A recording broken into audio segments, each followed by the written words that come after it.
এমনকি আমার স্ত্রীও, সে আমাকে আর চিনতে চায় না, স্বীকার করতে চায় না আমি তার স্বামী। কারণ আমি আমার ধর্ম পরিবর্তন করেছি। তারা সবাই আমাকে প্রত্যাখ্যান করেছে।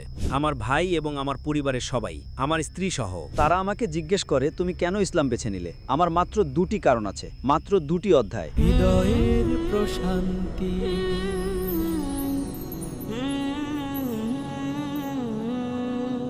আমার বর্তমান মুসলিম নাম জামাল। আগে আমার খ্রিস্টান নাম ছিল পল।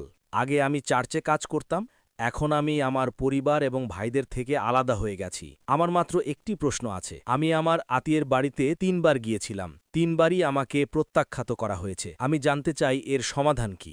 আপনি কি প্রশ্নটি আবার করবেন? এটি পরিষ্কার নয়। ঠিক আছে, ঠিক আছে। আমি একজন সাবেক খ্রিস্টান, হয়তো ১.৫ বছর হলো। আমি জানতে চাইছি, আমি আমার আত্মীয়ের বাড়িতে ৩ বার গিয়েছিলাম, কিন্তু প্রত্যাখ্যাত হয়েছি। মুসলিম আইন বা ইসলাম অনুযায়ী এর সমাধান কি? এমনকি আমার স্ত্রীও, সে আমাকে আর চিনতে চায় না, স্বীকার করতে চায় না আমি তার স্বামী। দুঃখিত, আপনার স্ত্রী আপনাকে চান না? আমার ভাই, আপনি কি মাইকে কথা বলবেন? আপনি অর্ধেক মাইকে আর অর্ধেক বাইরে কথা বলছেন। হ্যাঁ, হ্যাঁ। আপনি বিরতি দিয়ে কথা বললে আমি শুনতে পাবো, অন্যথায় আমি অর্ধেক শুনে অন্য কিছু মনে করতে পারি। ঠিক আছে, ঠিক আছে। আমি আপনাকে বলেছি যে আমার মাত্র একটিই প্রশ্ন। আপনি বললেন যে আপনি আত্মীয়ের বাড়িতে ৩ বার গিয়েছেন এবং প্রত্যাখ্যাত হয়েছেন। হ্যাঁ। Yes, 3 times.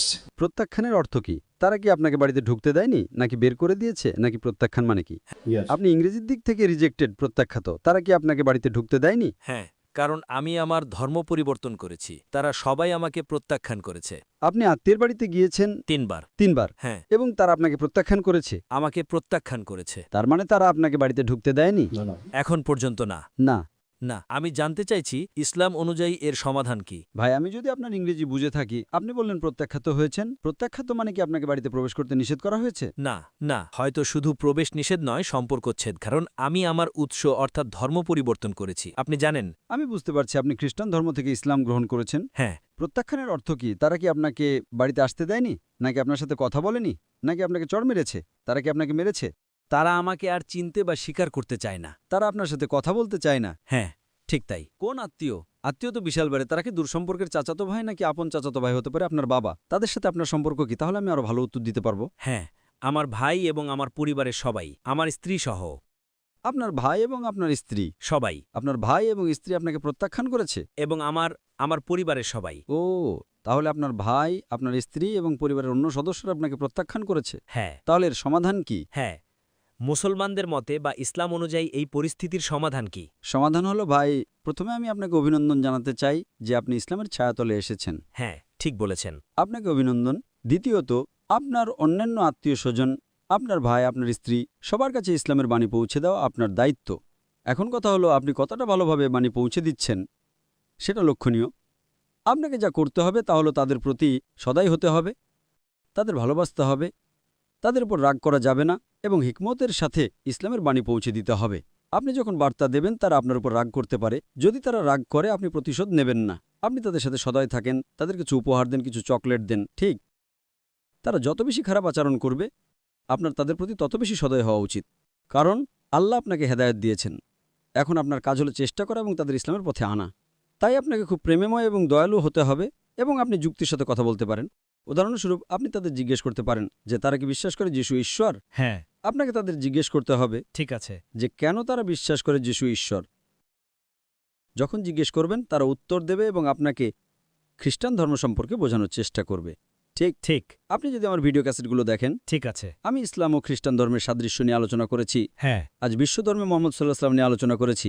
আমার বক্তব্যের একটা অংশ ছিল বাইবেলের নবী মোহাম্মদ। ঠিক আছে? ঠিক। তাই আপনি তাদের বলতে পারেন যে আপনার বাইবেল পড়েন, বাইবেলে নবী মোহাম্মদ সাল্লাহ সাল্লামের কথা উল্লেখ আছে। আপনাদের নবী মোহাম্মদ সাল্লাহ সাল্লামের শিক্ষা অনুসরণ করা উচিত। আপনারা কেন অনুসরণ করছেন না? তাই আপনাকে তাদের সাথে কথোপকথন শুরু করতে হবে, কিন্তু হিকমতের সাথে। মাঝে মধ্যেই তারা রেগে যেতে পারে, খারাপ আচরণ করতে পারে। তাই আপনাকে খুব নম্রভাবে, ভালোবাসার সাথে এবং যত্ন সহকারে কথা বলতে হবে। হয়তো আপনি তাদের আমার ভিডিও ক্যাসেটগুলো দিতে পারেন। আমার অনেক ভিডিও ক্যাসেট ভাষা ইন্দোনেশিয়ান, মালয় ভাষা অনুবাদ করা হয়েছে। যদি তারা ইংরেজি জানে তাহলে ভালো, না জানলে ভাষা অনুবাদের ক্যাসেট দিতে পারেন। ইসলাম ও খ্রিস্টান ধর্মের সাদৃশ্য, বাইবেলে নবী মোহাম্মদ, প্রধান ধর্ম ঈশ্বরের ধারণা, ইসলাম সম্পর্কে ভুল ধারণা, এই ক্যাসেটগুলো আপনি যদি এগুলো দেন এবং তারা যদি খারাপ ব্যবহারও করে, তবুও আপনাকে তাদের প্রতি সদয় থাকতে হবে, তাদের ভালোবাসতে হবে। আপনি মোটেও পাপী হবেন না। যতক্ষণ আপনি বার্তা পৌঁছে দিচ্ছেন তারা গ্রহণ করুক বা না করুক সেটা আপনার হাতে নেই, কিন্তু আপনি চেষ্টা করার জন্য যদি আপনার সর্বাত্মক চেষ্টা করেন আপনি সওয়াব পাবেন। আশা করি উত্তর পেয়েছেন। আপনি আপনার বরকত পাবেন। বরকত পাবো। ঠিক আছে, ধন্যবাদ। আপনাকেও স্বাগতম। তো তো তারা আমাকে জিজ্ঞেস করে তুমি কেন ইসলাম বেছে নিলে। আমার মাত্র 2টি কারণ আছে, মাত্র 2টি অধ্যায়, জন 17:3 এবং মার্ক 12:29। আমার মনে হয় আপনি প্রথমটি জানেন। হ্যাঁ, ভালো। হ্যাঁ, ভালো। আপনি তাদের সাথে সে বিষয়ে বলেছেন? যিশু বলেছেন আমাদের অবশ্যই একমাত্র ঈশ্বরের উপাসনা এবং বিশ্বাস করতে হবে। সঠিক, এটাই আমার কারণ। এটাই আমার কারণ। হ্যাঁ। Allah, la ilaha illallah. মাশাআল্লাহ। তো তারা কি উত্তর দিল? তারা উত্তর দিল, না, আমরা ভিন্ন ধর্ম নিয়ে এক বাড়িতে থাকতে পারবো না, তাই আমি সেখান থেকে চলে এসেছি। ইনশাআল্লাহ, কিন্তু তাদের সাথে যোগাযোগ রাখা উচিত। আপনি বাড়ি ছেড়ে আসতে পারেন, সমস্যা নেই। হ্যাঁ। আপনি বাড়ি ছেড়ে আসতে পারেন, সমস্যা নেই, কিন্তু তাদের সাথে যোগাযোগ রাখেন, রাগ করবেন না। ইনশাআল্লাহ আল্লাহ একসময় তাদের মন নরম করে দেবেন। তাই যতক্ষণ আপনি তাদের সাথে কথা বলবেন, সাহিত্য দিতে থাকবেন, বই দিতে থাকবেন, আপনার সর্বাত্মক চেষ্টা করুন, তারপর বিষয়টি আল্লাহর হাতে ছেড়েবেন, তবে হাল ছাড়বেন না। ঠিক আছে, ধন্যবাদ। ঠিক আছে, আপনাকেও স্বাগতম। জাযাকাল্লাহু খায়রান।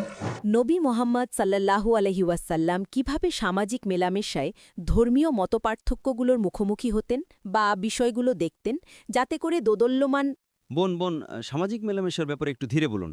ও হ্যাঁ, ধর্মের পার্থক্য এবং ঠিক আছে, সামাজিক মেলামেশায় পার্থক্য। সামাজিক মেলামেশা। হ্যাঁ, যাতে দোদল্যমান ঈমান। দুঃখিত, দোদল্যমানের পরে কি বললেন বুঝতে পারলাম না। দোদল্যমান ঈমান যেন ইবাবতে অটল বা স্থির থাকতে পারে। বোন, নবী মোহাম্মদ সাল্লাল্লাহু আলাইহি ওয়াসাল্লাম সমাজের মধ্যে ধর্মীয় পার্থক্য এবং সামাজিক মেলামেশার বিষয়টিকে কিভাবে দেখতেন বা প্রতিফলিত করতেন। প্রশ্ন করেছেন যে নবী মোহাম্মদ সাল্লাল্লাহু সাল্লাম ধর্মীয় পার্থক্য এবং সামাজিক মেলামেশার বিষয়টি কিভাবে মোকাবেলা করতেন। যেখানে ধর্মের পার্থক্যের প্রশ্ন, সেখানে তিনি দাওয়া দিতেন। আমার পুরো আলোচনায় এর উপর ভিত্তি করে যে তিনি দাওয়া দিতেন। যদি কোনো ব্যক্তি অমুসলিম হতেন, তিনি তাকে ইসলাম সম্পর্কে বোঝানোর চেষ্টা করতেন এবং অন্যান্য দিক নিয়ে কথা বলতেন। যেখানে সামাজিক পার্থক্যের বিষয় আসত, যেমন কেউ ধনী বা কেউ গরিব, সেখানেও তিনি পুনরায় ইসলামের শিক্ষা দিতেন। যেমন যদি আপনি ধনী হন তবে আপনাকে জাকাত দিতে হবে। আপনি যদি বিশ্লেষণ করেন, যদি আপনি নবীর সিরাত পড়েন, দেখবেন মানুষ তাকে ভালোবাসত। যখনই কোনো গরিব মানুষের কোনো সমস্যা হতো কিংবা ধনী মানুষেরও, তিনি সেই সমস্যার সমাধান করতেন। মানুষ যদি খাবার চাইতো তিনি তাদের খাবার দিতেন। মানুষ যদি সাহায্য চাইতো তিনি তাদের সাহায্য করতেন। সাহায্য প্রার্থী কাউকেই তিনি কখনো খালি হাতে ফিরিয়ে দেননি। এমনকি শত্রুরাও যখন তার কাছে আসতো তিনি তাদের সাহায্য করতেন। তাই যখন তিনি অমুসলিমদের সাথে দেখা করতেন তিনি দাওয়া দিতেন। যখন তিনি খ্রিস্টানদের সাথে দেখা করতেন, সম্ভবত নাজরানের খ্রিস্টানদের ঘটনার প্রতি ইঙ্গিত করা হয়েছে, তখন কোরআনের আয়াত নাজিল হয়েছিল। আপনি যদি কোরআন জানেন, দেখবেন কোরআনের অনেক আয়াত নাজিল হয়েছে যখন নবী অমুসলিমদের সাথে কথা বলছিলেন।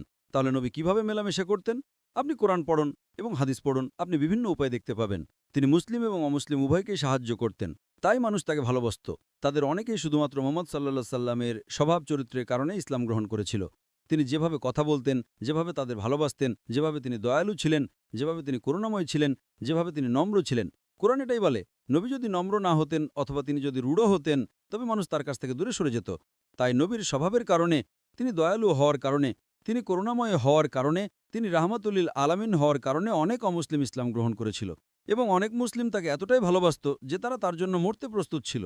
এটাই কারণ যে সাহাবারা তাকে তার স্বভাবের জন্য এত ভালোবাসতেন এবং তিনি নিশ্চিত করতেন যে তিনি ধনী এবং গরিব উভয়কে সাহায্য করছেন, তিনি তাদের সমস্যার সমাধান করতেন।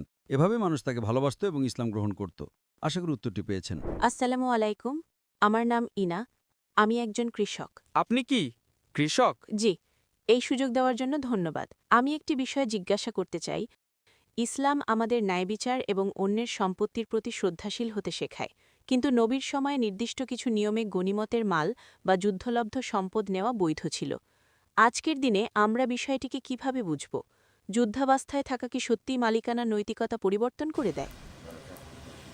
প্রশ্ন করেছেন যে আমাদের মানুষের সম্পদ এবং জমিকে সম্মান করতে হবে, কিন্তু নবীর সময়ে যারা মানুষের সম্পদ ছিনিয়ে নিত, ছিনিয়ে নেওয়া শব্দটি ভুল। এটাকে সাধারণত গনিমতের মাল বা যুদ্ধলব্ধ সম্পদ বলা হয়। প্রাচীনকালে যুদ্ধলব্ধ সম্পদের নিয়ম আলাদা ছিল, এখন নিয়মগুলো ভিন্ন। আগে পাসপোর্ট ছিল না, ঠিক তো? এখন পাসপোর্ট আছে। আগে নিয়ম ছিল থেকে যুদ্ধ হলে যে জিতবে সে মালিক হবে। সেই সময়ের আইন সেটাই ছিল। তাই সেই সময় যুদ্ধ হলে যে জিতত সে সম্পদ নিয়ে নিত এবং মালিক হয়ে যেত। সেই সময়ের আইন ওটাই ছিল। এখন আইন বদলেছে। তো সেই সময় আইন ছিল ধরুন যুদ্ধ হলো, যে জিতবে সে মালিক হবে। কিন্তু নবীর সময়েও তারা লক্ষ্য রাখতেন যেন কিছু নিয়মকানুন ছিল যা আমি গতকাল আলোচনা করেছি। গতকালের আলোচনায় আমি বলেছি যে কিতাল বা যুদ্ধের ময়দানেও কিছু নিয়মকানুন আছে।